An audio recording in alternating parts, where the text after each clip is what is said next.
Hey guys, welcome to Sunrise Extra on a Thursday. Thanks for tuning in with us.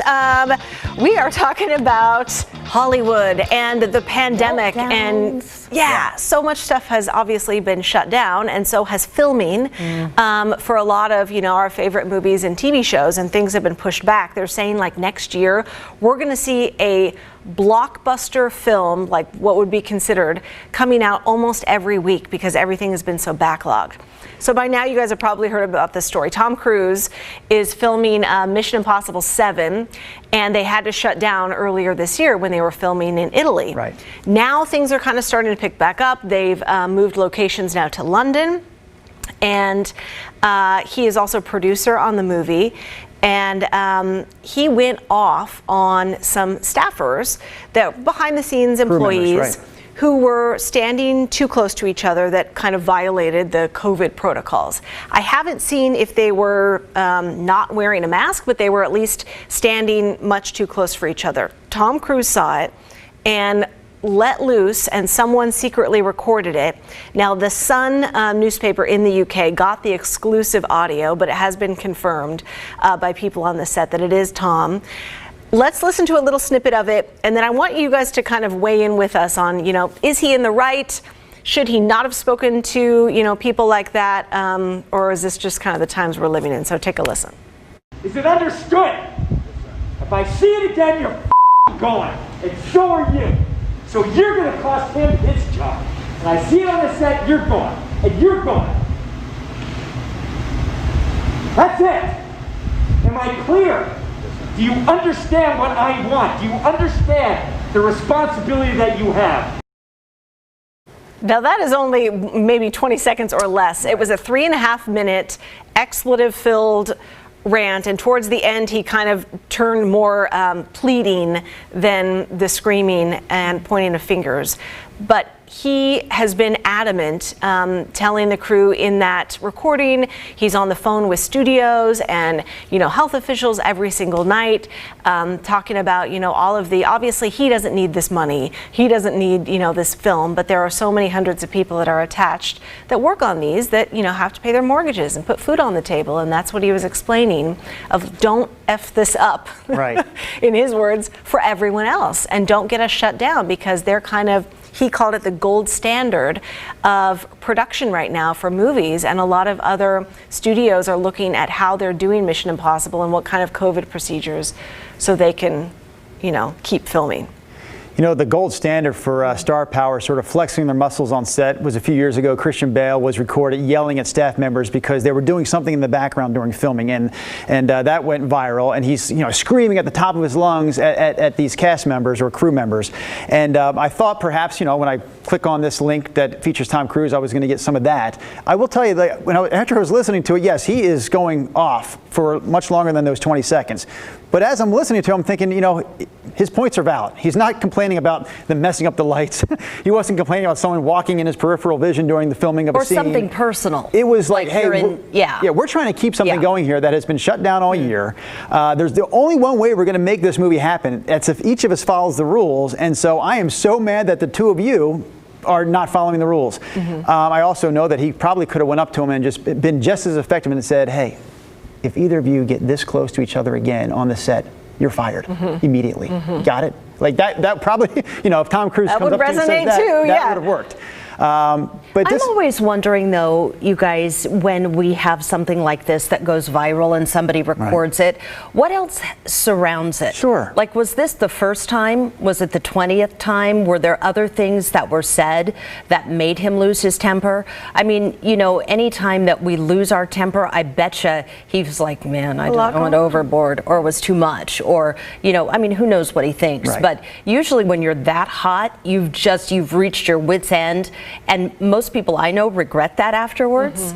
But yeah, that's what I wonder. What else happened? We saw a moment in time, but what else surrounded that moment? That goes for every clip, basically, that we pull out of news stories all over the world. When we go, man, can you believe this happened?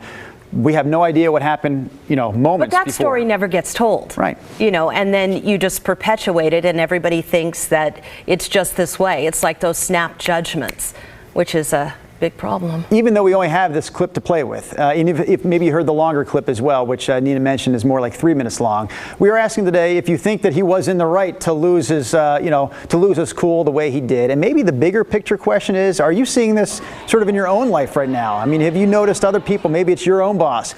Maybe it's your significant other that you live with at home. Maybe people are just sort of losing their cool more easily right now because of the year that we've gone through.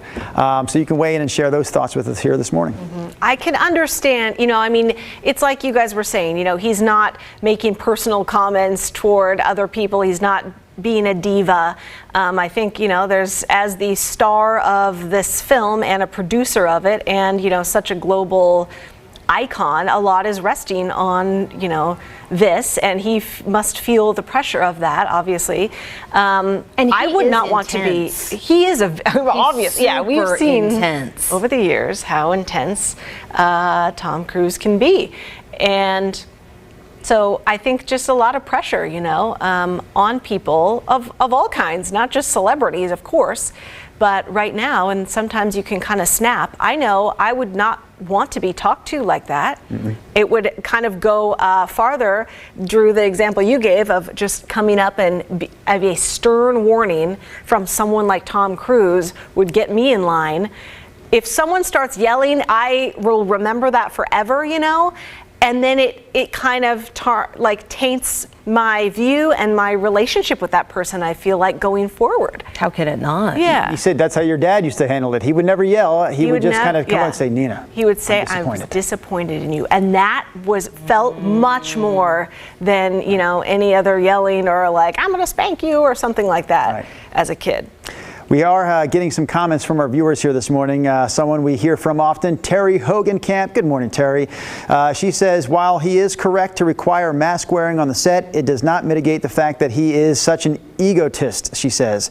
I've always avoided his movies. So she can't get Tom's ego out of the way of this story. Yeah, I mean, I do appreciate his, and then you can see kind of they've, you know, scripted it out of what he said in this audio recording, and for legal purposes we can only have you listen to about 20 seconds of it, but he really is putting the onus on all of the staff members of like, let's be safe, let's follow the UK's very strict guidelines of, you know, distancing and masks and all these production guidelines that the studios are putting on them, so people can bring home a paycheck at the end of the day. If you're not working and that movie gets shut down, it's just like, you know, any other business that closes. If you're not bringing home a paycheck, and so it was for their benefit. Some of the others. Randy says, welcome to the main problem with social media. Preach, brother. Tracy says he has a temper, and then Trevor says, who cares? Yeah. Bonnie Bixby Kaufman hits 3 points in 3 sentences. Number 1 says, he hasn't been someone I care to watch at the movies. 2, he shouldn't have yelled like that.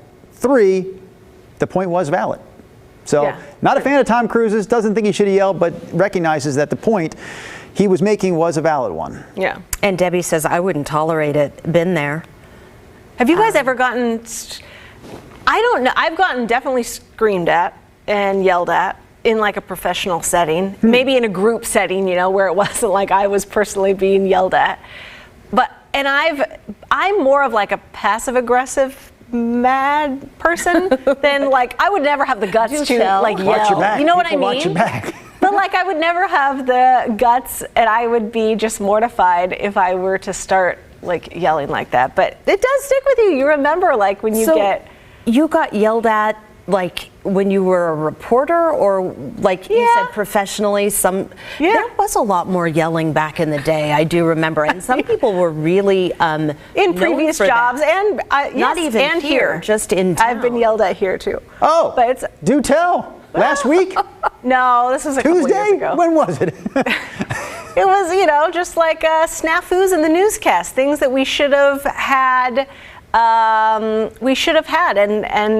you know, it was a valid point, and it definitely stuck with me. And is it yelling in the moment as soon as it happens? Whoever, maybe someone behind the scenes is yelling at you because it happened, or is it like? It was hours a collective. later when the boss says, "Hey, I gotta talk about getting something." yelled at. So I was with other people that were getting yelled at. Group yelling. It was a group yelling. That's better. Use those other people as shields. Yeah. But it was after the fact, but it was right after the fact. And we had a former boss a long time ago who had exactly those kinds of meltdowns. Yeah. And said some really weird stuff. He got fired. Do you guys in the comments, or folks watching, have you guys ever had a memorable chewing out? It really does stick with you. I love that term, chewing out. I've never been chewed out loudly by a boss. I do remember getting called in early on in my time here at KGW because we were doing something out at the classic car show out of PIR. Brenda, you were there for this moment. And there was a car there called the Pooper, P-O-O-P-E-R. And I made some sort of juvenile reference to the Pooper, and Russ Lewis, who was our anchor at the time. Yeah, you can't imagine. And we had this news director who was very mild-mannered, right? Is that a good way to describe Rod Grammer? At least sometimes. Yeah. And he called me in his office like, Drew, why did you do that? And I, didn't have a great explanation, of course. I was like, I didn't really think about it. I just kind of said what I said. He goes, don't do that again.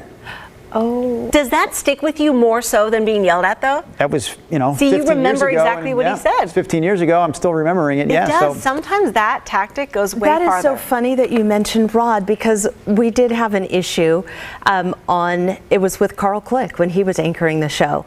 And something funny, but kind of like a little, dicey was risque, said. Risque, maybe? It was, that's a great word for a little risque, not bad, but a little risque.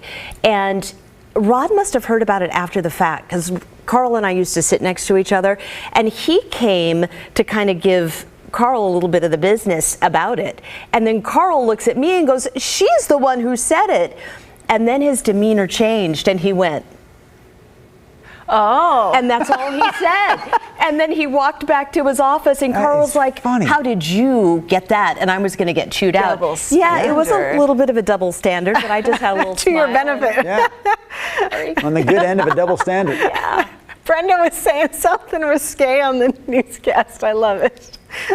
Oh, boy. What else do you have there? Oh, did you see Willie? Oh, no, go ahead. Huey? He said in the Navy, that's called every Tuesday morning. Probably not. Getting the chew out. That was great. So Sheila weighs in. She's right below Willie. Sheila says, if I let actors' personal persona bother me, I would never watch movies. He could have spoken to them, but it was probably not the first time they got too close. Again, I'm betting, speculation running rampant, but that's what we all sort of, you almost want to assume that, because a one-time offense would wouldn't typically trigger someone to go off like that. Yeah, no kidding. Dawn Kimlinger, she says she had a tyrant of a boss for 9 months back in 2015. She quit outright and still got unemployment. As the unemployment investigation proved, I had to quit to save my sanity. Wow. Nice tactics, Dawn. Susan Decker says, never been chewed out by an employer, but when I was a kid, does the mom count as an employer? If that's the case, then yes. You've been chewed out by your mom? Chewed out, yes. Oh, yes, I've had that happen. Oh, my goodness. Renee Robertson says, hey, Sunrise Extra family. She's at the airport in Panama, about to board her flight back to Oregon. Yeah, girl. Nice. Can't wait to be back in PDX after a year. Welcome home. Wow. Safe flights to you. I was wondering about that, because she always chimes in, or she has for the past year anyway, from Panama. I didn't know. Yeah, we want to know your back. story sometime, Renee. I thought she was there down permanently. That's cool. Let's see. Debbie Miller, did you read this? I understand his reaction. I feel the same way. Just going to get groceries, no masks, or people getting up in my personal space. Really, I guess the question There's is, a funny one. does anything ever warrant that sort of yelling, right? I mean, Yes. because some things warrant yelling. that much yelling? Yes. You say, okay. Some things. Like yes. what? What would warrant? I don't know. Bad stuff. We've already said that, like, sometimes more effective than that would be just a simple, like, in your face, here's the deal, period. I am more, I guess if I go back to my own personal experiences, and you guys know this too well, I have more times been the yeller than the yellee. Is that the word? Victim versus the perpetrator. I've never felt good about the yelling after. Right. I can tell you that much. Like, I never walk by and go, yeah, I'm glad I did that. What gets you like triggered the most? What's your trigger, Drew? I think I know. I can't wait. You know, Nina, if it was one thing, I'd be a better person. You know yourself. It's lots of stuff. Huh? Yeah, but don't worry. But you Help know what? is happening. I have to say, Put it that way. You are a talented perfectionist, because I live with you here in the studio and I see how you do your job. You are all over the details. When you were out and about and doing, you know, the entertainment segments, you looked like it just came naturally. All was just right off the top of your head. But many times you would plan it down to the detail. And then when something happened, you were quick enough to be able to recognize a bit and take a hard left turn to go follow the bit. So you are very crafty and you produce everything. When things go wrong, that's your trigger, because you don't have control over it, and then you can't let it go. Right. And then it kind is up. It's like and I call it the death therapy spiral. right now happening. Right? It's just like, I can't stop thinking about it. Here's the fact. Someone, and I remember it was my Aunt Colleen saying, you know, when I was very little, saying, don't sweat the small stuff. And I can't remember what was upsetting me so much or bothering me. I was probably like 7 or 8. But you know, don't sweat the small stuff.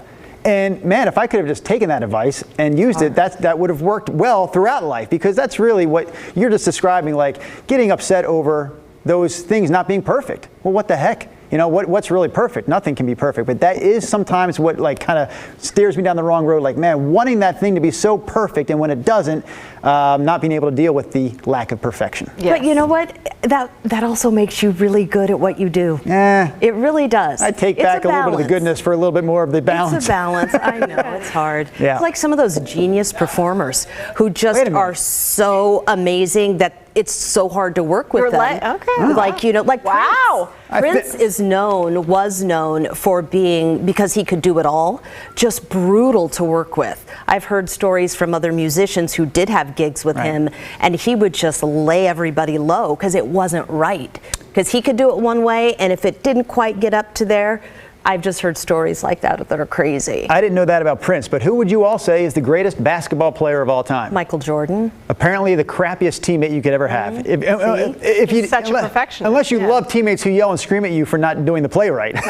But that was what he was known for, like just running his teammates just to the ground during practices. Yeah, or if anyone slighted him. One of my favorite stories on here is from Eric Smith.